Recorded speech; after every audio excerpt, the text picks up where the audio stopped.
আজকে দশম শ্রেণীর সেকেন্ড সাবমিটিভের গদ্য পদ্য নাটক থেকে সম্ভাব্য কিছু প্রশ্নাবলী নিয়ে আলোচনা করব, অর্থাৎ সাজেশন দেবো। এই প্রশ্নগুলো যদি ঠিকঠাকভাবে বাড়িতে অনুশীলন করা যায় সময় করে, আশা করি সেকেন্ড সাবমিটিভে কিন্তু ভালো ফলাফল হবেই। চলো শুরু করি। প্রথমে বহুরূপী রয়েছে সেকেন্ড সাবমিটিভের একটি গল্প। বহুরূপী এবং পথের দাবি এবারে মাধ্যমিক পরীক্ষার জন্য খুব খুব ইম্পর্টেন্ট, মোস্ট ইম্পর্টেন্ট হতে চলেছে। এই দুটো থেকেই কিন্তু প্রশ্ন আসার প্রবল সম্ভাবনা। তো চলো বহুরূপী শুরু করি। বহুরূপীতে প্রথমেই কিন্তু এই প্রশ্নগুলো ভালো করে মন দিয়ে করবে। যেমন দেখো, দিয়ে দিল, অদৃষ্ট কখনো হরিদার এই ভুল ক্ষমা করবে না। অদৃষ্ট কথার অর্থ কি? হরিদা কি ভুল করেছিলেন, এই ভুলের মাসুল তাকে কিভাবে দিতে হবে বলে মনে করা হয়েছে, এগুলো এটা করবে। তারপরে দেখো, করতে পারো, এই সামান্য 101 টাকা গ্রহণ করে আমাকে শান্তি দান করুন বিরাগীজি, আপনার তীর্থ ভ্রমণের জন্য এই টাকা আমি দিলাম। কে কাকে টাকা দিলেন, কেন দিলেন, এখানে বিরাগীর পরিচয়, আসল পরিচয় আলোচনা করো। আচ্ছা, চমকে উঠলেন জগদীশবাবু। জগদীশবাবু কেন চমকে উঠলেন, কাকে দেখে চমকে উঠলেন, তার চমকে ওঠার কারণ আলোচনা করো। এবার মারিত হাতি লুটিত ভাণ্ডার, এটা কিন্তু অনেকে মারিত গন্ডার ভাবে, কিন্তু এখানে মারিত হাতি বলছে, লুটিত ভাণ্ডার। এই উক্তির তাৎপর্য আলোচনা করো। উক্তিটি কার? বড় চমৎকার আজকে এই সন্ধ্যার চেহারা, সেই সন্ধ্যায় কি ঘটনা ঘটেছিল গল্প অবলম্বনে আলোচনা করো। এটা দেখবে। আর এটা তো মোস্ট ইম্পর্টেন্ট, হরিদার জীবনে সত্যি একটা নাটকীয় বৈচিত্র্য আছে। নাটকীয় বৈচিত্র্য আলোচনা করো, বা তার জীবনের বৈচিত্র্যর স্বরূপ কীভাবে গল্পে ফুটে উঠেছে আলোচনা করো, বা হরিদার চরিত্র আলোচনা করো। বহুরূপী কে, বহুরূপী কাকে বলা হয়, বহুরূপী গল্পের নামকরণ, এইগুলো মোটামুটি করবে 3-5-এর জন্য। এবার আসি অভিষেক কবিতা। অভিষেক কবিতা দেখো, এবারে আমাদের মাধ্যমিকে বড় প্রশ্ন এসে গেছে, তাই এসিকিউ এর জন্য আমাদের বেশি করে অভিষেক পড়তে হবে। তবে সেকেন্ড সাবমিটিভ এখান থেকে বড় প্রশ্ন আসতেই পারে।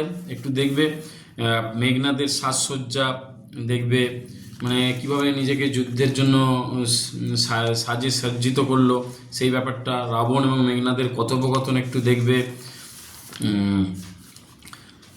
গঙ্গদক অভিষেক করিলা কুমারে, কে কাকে কিভাবে অভিষেক করলো আলোচনা, আর অভিষেক কেন করলো আলোচনা করো। আসতে পারে, তবে এই লাইনটা তুলে আসতে পারে, এ অদ্ভুত বারতা জননী কোথা পাইলে তুমি শীঘ্র কহ দাসে। অদ্ভুত বার্তাটা কি, জননীকে, জননী কি বার্তা দিল। তারপরে প্রমীলার সঙ্গে ইন্দ্রজিতের কথোপকথন একটু দেখে রাখবে। এই অভিষেক কবিতা থেকে এইগুলো করলেই মোটামুটি হবে। সিরাজদৌল্লা নাটকে এবারের জন্য ইম্পর্টেন্ট হচ্ছে, খুব খুব তোমাদের কাছে আমি লজ্জিত, কে কাদের কাছে কেন লজ্জিত, কেন ক্ষমা চাইলেন। তারপরে ঘসেটি বেগম চরিত্র ভালো করে দেখো। এই যেখানটা, বাংলা শুধু মুসলমানের নয়, মিলিত হিন্দু মুসলমানের মাতৃভূমি গুলবাগ এই বাংলা। গুলবাগ কথার অর্থ কি, এই উক্তির তাৎপর্য ব্যাখ্যা করো। তারপরে এই অংশটা, আমাকে শুধু এই আশ্বাস দিন যে বাংলার এই দুর্দিনে আমাকে ত্যাগ করবেন না, কাদের উদ্দেশ্যে, কার এই উক্তি, এই উক্তির কারণ ব্যাখ্যা করো।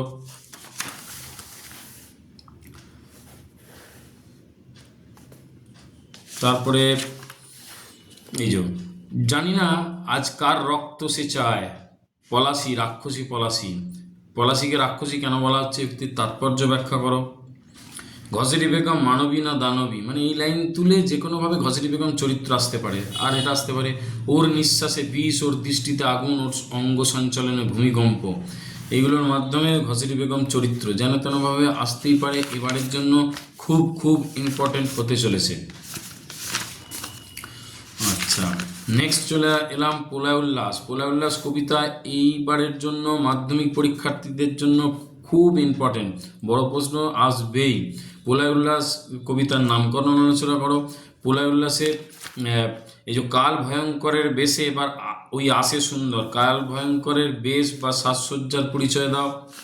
তোরা সব জয়ধ্বনি কর। জয়ধ্বনি কাদের উদ্দেশ্যে করতে বলেছেন কবি? জয়ধ্বনি করার প্রয়োজনীয়তা বা কোথায়? এই অংশটা আসতে পারে ভাঙা গড়া খেলা জেতার কিসের তবে ডর, এর তাৎপর্য ব্যাখ্যা করো। এখান থেকে আসতে পারে ধ্বংস দেখে ভয়ে কেন তোর, প্রলয় নূতন সৃজন বেদন, আসছে নবীন জীবন হারা অসুন্দরে করতে সেদন, তাৎপর্য ব্যাখ্যা করো, মর্মার্থ ব্যাখ্যা করো। আসতে পারে মাভুই মাভুই কথার অর্থ কি, এই বাণী উচ্চারণ কেন কবি করেছেন, ব্যাখ্যা করো।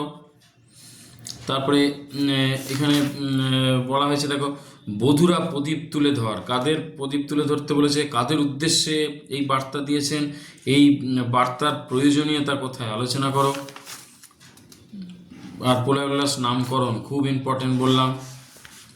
তাহলে এবার আমরা অভিষেক দিলাম, প্রলয় উল্লাস থেকে বললাম, বহুরূপী থেকে বললাম, সিরাজদৌল্লা থেকে বললাম। এবার পথের দাবি দেখো তোমাদের জন্য, এবারে মাধ্যমিক পরীক্ষার্থীদের জন্য খুব ইম্পর্টেন্ট হতে চলেছে। যেমন বাবুটির স্বাস্থ্য গেছে কিন্তু শখ ষোলানাই বজায় আছে, এই অংশটা তুলে প্রশ্ন আসতে পারে, কে বাবুটি, তার স্বাস্থ্যের পরিচয় দাও, শখের পরিচয় দাও, এরকম আসতে পারে।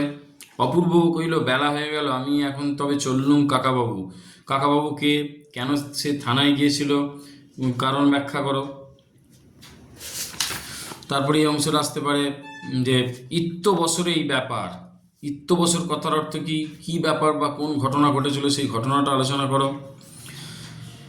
বুনো হাঁস ধরাই যে এদের কাজ, বুনো হাঁস বলতে কাকে বোঝানো হয়েছে, কাদের এই বুনো হাঁস ধরা কাজ, তাদের সম্পর্কে উপন্যাস অবলম্বনে যা জানো আলোচনা করো, এখানটা আসতে পারে।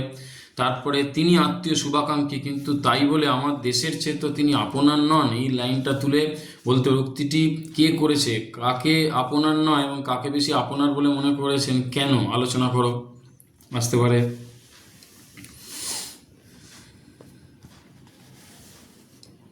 তারপরে স্টেশনে প্ল্যাটফর্মে অপূর্বর সাথে যে অন্যায় হয়েছে সেই ঘটনাটাকে কেন্দ্র করে একটা প্রশ্ন আসতে পারে, এটা ভালো করে একটু দেখবে।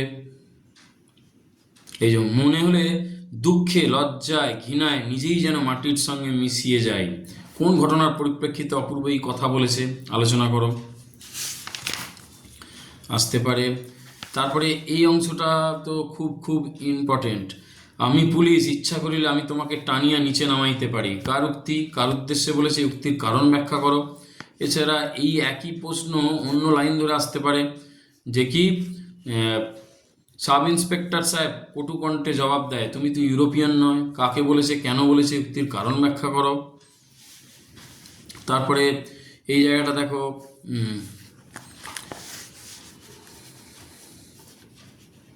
কিন্তু ইহা যে কত বড় ভ্রম তাহা কয়েকটা স্টেশন পরে সে অনুভব করিল। ভ্রম বলতে কোন জিনিসকে বোঝানো হয়েছে, কোন ঘটনার পরিপ্রেক্ষিতে উক্তি, আলোচনা করো। আর আমাদের গিরিশ মহাপাত্রের সঙ্গে অপূর্ব যে কথোপকথন হয়েছে সেটা ধরেও আসতে পারে। আর একটু নামকরণ দেখে নিও, পথের দাবি নামকরণ কতটা সার্থক, এই প্রশ্নগুলো করলে আশা করি তোমরা উপকৃত হবেই। ধন্যবাদ।